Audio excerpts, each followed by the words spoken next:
This is Generation Stadia, giving you that daily dose of everything and anything Stadia related, and today we're gonna have a discussion topic. In this type of video, I highly encourage you to give me your thoughts on the topic at hand in the comments section below. So what exactly are we gonna be talking about today? Well, it's gonna be all about the games coming soon to Stadia. I think one criticism that we see consistently happening is that Stadia lacks games, but this is really going to start changing real soon.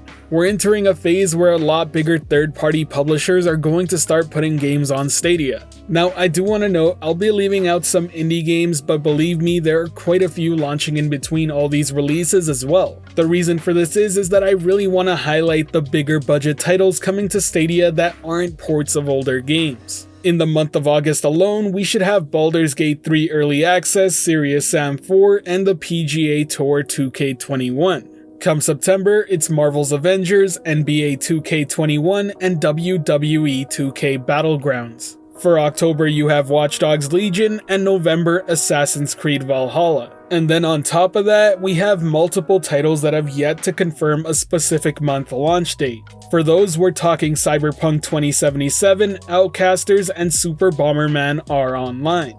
And those are just the big budget new titles coming to Stadia. There are quite a few notable indies and ports coming as well. We're talking titles like Rock of Ages 3, Windbound, Dead by Daylight, Hitman 1 and 2, Sekiro, and much more.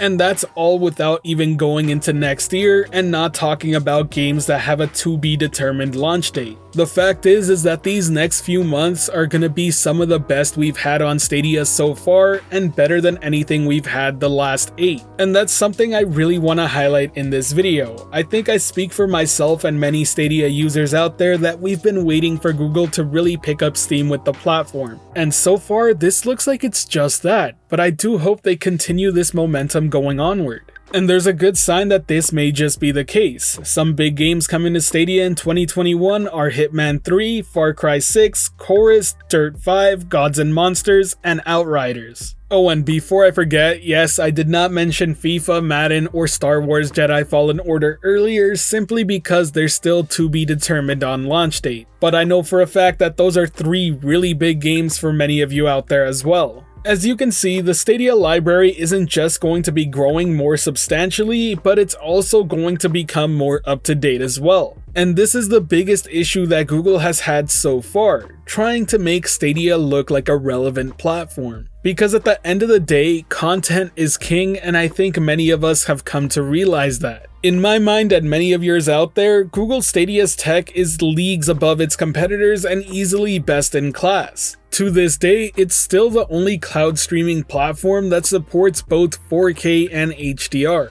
But whether or not that's the case, ultimately what matters most is the content, and that's what Stadia has been lacking all this time. And that's not to say that Stadia didn't get any games or any good games. In fact, there are quite a few notable titles in its library, but the platform itself has always felt like more of a supplement rather than a replacement. But with all these major titles coming our way one after another, it does beg the question whether or not that's going to continue to be the case. Now, just to be fair and talk about the other side of this argument, not all the big heavy hitters are coming, and the issue of day and date still exists. A very big name that's missing here is Call of Duty. That being said, we've yet to hear about the next one in the franchise, so let's cross our fingers and hope it is coming to Stadia, but really, who knows? The other very prominent issue is the release dates for these games. While most of these will be launching day and date, a few big ones still aren't, or at the very least haven't been confirmed that they will be doing so.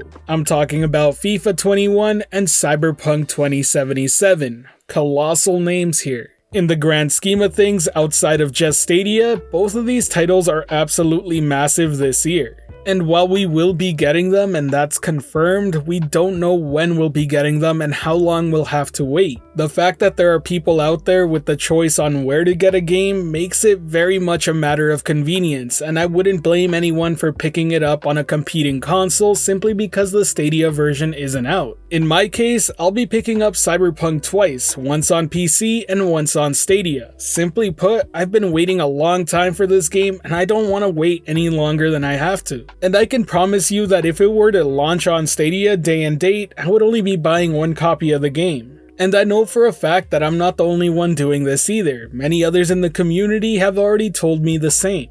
As of right now, we have no other info to go on other than it'll be coming after the initial launch and it'll be sometime this year. But now let me pose that question to you. Are any of you out there going to be buying a game on a different platform simply because it's not launching day and date with Stadia? And I'm not just talking about Cyberpunk, this can be FIFA 21, Outriders, or Madden 21. I'm very curious to see how many of you would rather purchase a game elsewhere just to play it sooner. Either way, that pretty much summarizes what I wanted to discuss today. I know it's a bit on the shorter side, but I really just wanted to talk about this and hear what you all think of what's going on. Do you see yourself making many purchases on Stadia these next few months, or are you thinking that the lineup is looking weak still? You've just heard my thoughts on it, but now I want to hear yours. Now if you enjoyed this video, feel free to hit that like button as it really does help the channel out, and if you're wanting more content like this, be sure to subscribe and hit that notification bell as well. Today's end of video message is going to be talking a bit about these discussion type videos. I'll be doing more of these in between news videos going forward. I really do want to start connecting more with all of you in the Gen S community and hearing your thoughts as well.